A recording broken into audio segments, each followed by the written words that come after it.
También fue mi regreso a la bebida. Necesitaba ese pequeño empujón que me daba el alcohol para propulsarme por los bares y conseguir acercarme a las mujeres, a la gente. Y conocí, esporádicamente, a varias mujeres aquellas noches que salía solo por la ciudad, buscando divertirme, y casi siempre consiguiéndolo. Tampoco me había olvidado del tema de la música, y desde mis primeros días en Barcelona estuve muy dedicado a ver si podía armar una banda o a lo sumo sumarme a un proyecto ya en marcha. Es necesario que vuelva a insistir. Cuanto veía en la calle no dejaba de fascinarme. Por todos lados se veía gente tocando, guitarristas solos o de a dúo, bandas callejeras que llevaban hasta piano de cola y contrabajo, cantantes y mimos, payasos y malabaristas. Un día presencié un espectáculo que me sorprendió muy gratamente. Se celebraba un festival de músicos del metro, y que como rezaba el cartel, la propuesta musical se conformaba de todos aquellos músicos que tocaban en los andenes, en los trenes y en todos aquellos puntos predestinados a estas actividades. El que hubiera sitios asignados para estos músicos en las instalaciones del metro logró igualmente asombrarme. El festival duraba un par de días y tocaban allí músicos de los más diversos estilos.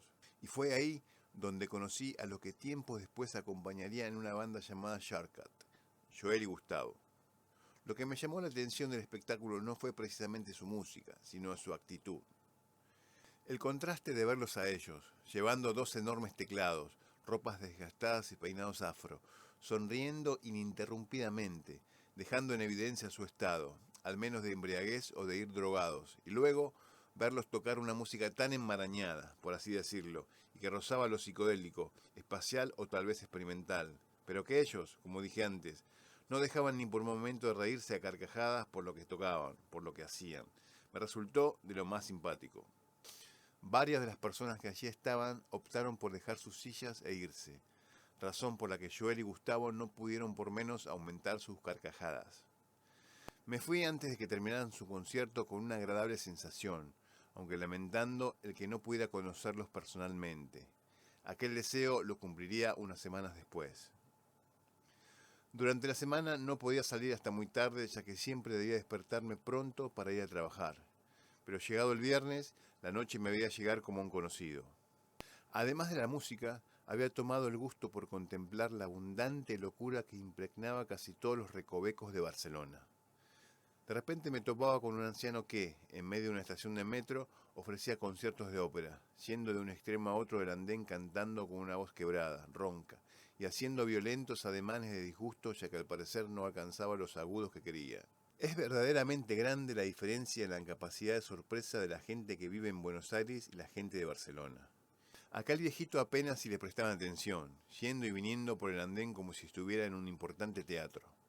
Yo fingía esperar un tren para quedarme sentado observándolo, siempre con el mayor respeto, pues la locura en el hombre siempre me ha interesado, y siempre que he podido me he detenido para observarla en detalle. Luego me encontraba con otro, también en el metro, de unos 60 años, un verdadero abuelo con su gran bigote, con su cara bonachona, peinado con amplio flequillo y llevando un portafolio bajo el brazo. Hasta aquí todo marchaba bien, pero de la cintura para abajo había un contraste casi grotesco. Llevaba una minifalda, portaligas y, tras unas medias de fino nylon, unas piernas de envidiable textura. Su gran altura quedaba develada ante unos elevados tacos afilados, los cuales lucía y le servían para caminar con una destreza de una hábil modelo. A este sujeto tuve la oportunidad de verlo gran cantidad de veces en distintos puntos de la ciudad. En otra ocasión distinguí en medio de la calle a un mendigo que, capa en mano, toreaba los coches que circulaban por una avenida. Simplemente me quedé mirando aquello sin saber si interceder o no, pues sabía que aquel sujeto estaba a punto de ser atropellado. En eso apareció un patrullero de la policía, y tras detener el tráfico, se dedicaron a perseguir y reducir al demente. Este se dejó llevar una vez apresado, y antes de entrar en la patrulla de la policía, agitó las manos como demostrando gratitud ante su público. Pero no solo de indigentes o gente marginal me encontré de estos arrebatos.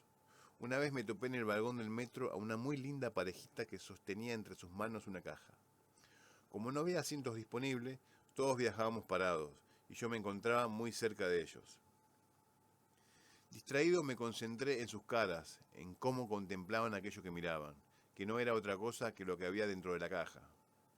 No parecían españoles, Tal vez eran alemanes o suecos.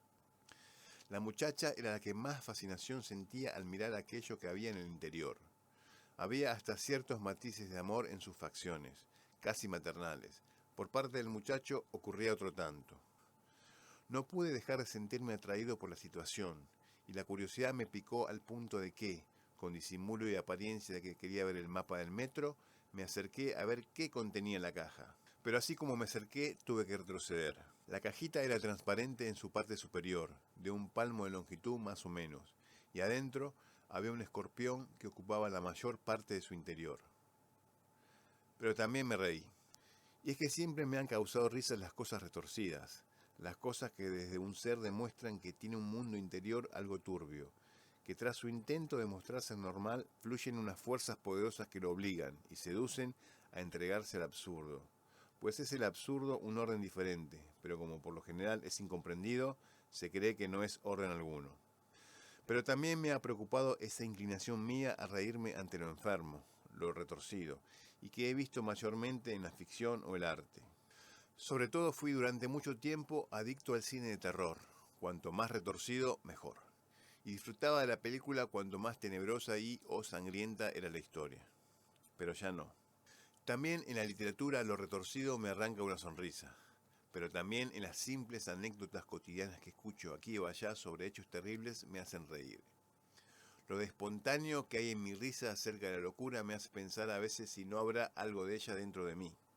No pocas personas creen que esto es así, pero pocas personas también desconocen lo profundo que he investigado en mi interior para descubrir si esa hilaridad mía esconde algo tras el telón. Pero, eso sí, las veces que he tenido oportunidad de presenciar violencia real me he sentido repelido. Sobre todo en esta, nuestra era, en donde la tecnología permite acercarnos imágenes terribles que antes nos eran imposibles presenciar. Pero ya hablaré de la locura y de lo que hay de ella dentro mío más adelante. Decía entonces que la noche barcelonesa tenía los suficientes atractivos como para mantenerme siempre con ganas de salir, de encontrar lo inesperado que me ofrecían sus calles. Pero sin darme cuenta comenzaba también un nuevo periodo en mi vida, una etapa que sería de vital importancia tiempo después.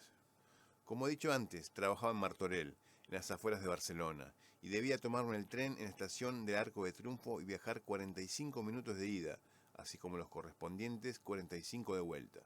Aquel tiempo del que me serví en el tren, que en total duró un año, fue crucial.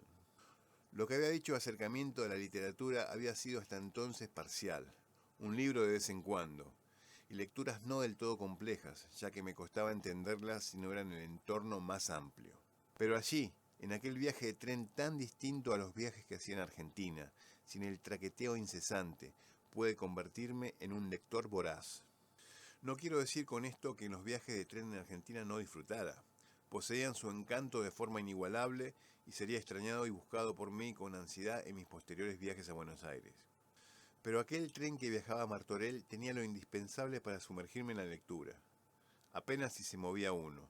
Viajábamos casi siempre en silencio, con confortables butacas, con suave música clásica de fondo. En aquellas condiciones conocí el mundo de Borges, tras haber comprado una generosa edición de 6 euros, que contenía la nada despreciable cantidad de 15 libros en su interior. Y todo gracias a tener que viajar a Martorell. Y qué curioso que descubriera tiempo después que viajando a Martorell viajaba a la estación que llevaba ese nombre por Joanet Martorell, aquel famoso escritor valenciano que el propio Cervantes elogia en su Quijote, escrito 2 siglos después de la vida de aquel.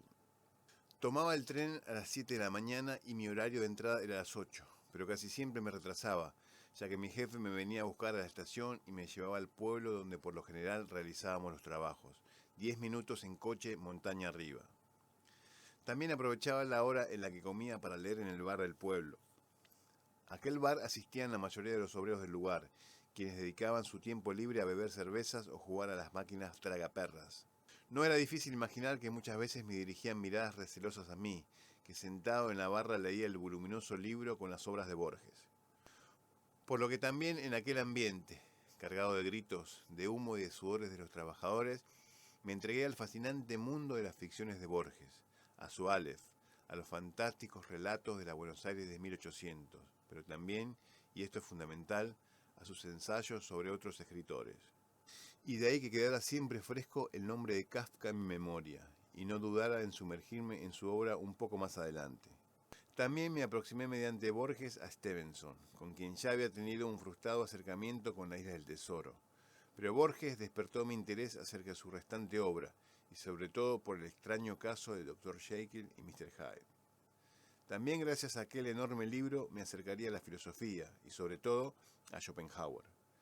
Aquel año entonces, desde enero de 2005 hasta enero de 2006, fue un año en donde me leí una gran cantidad de libros, no solo de Borges, y en donde comprendí que la literatura sería para mí desde entonces un refugio, una posibilidad de existir en un mundo paralelo y necesario, y después también en un mundo al que no solo quería participar como espectador, pues sabía que podía, y esto es lo más importante, y tenía que participar. Pero sobre esto, una vez más, anoto antes de tiempo. En este comienzo de año 2005 empezaría una relación con Laila, una relación que duraría varios años. El sábado donde la conocí, me parece hoy, visto globalmente y con años de distancia, predestinado por un organizador supremo, que manipuló el azar y los elementos para llevarme hasta ella. Pero no creo en organizadores supremos, aunque a veces los caminos que recorremos parecen en todos y cada uno de sus detalles tallados por una mano que ha ideado un destino en concreto. Pero esto no es así. El azar es, creo, como las fuerzas de la naturaleza, caprichoso e impredecible.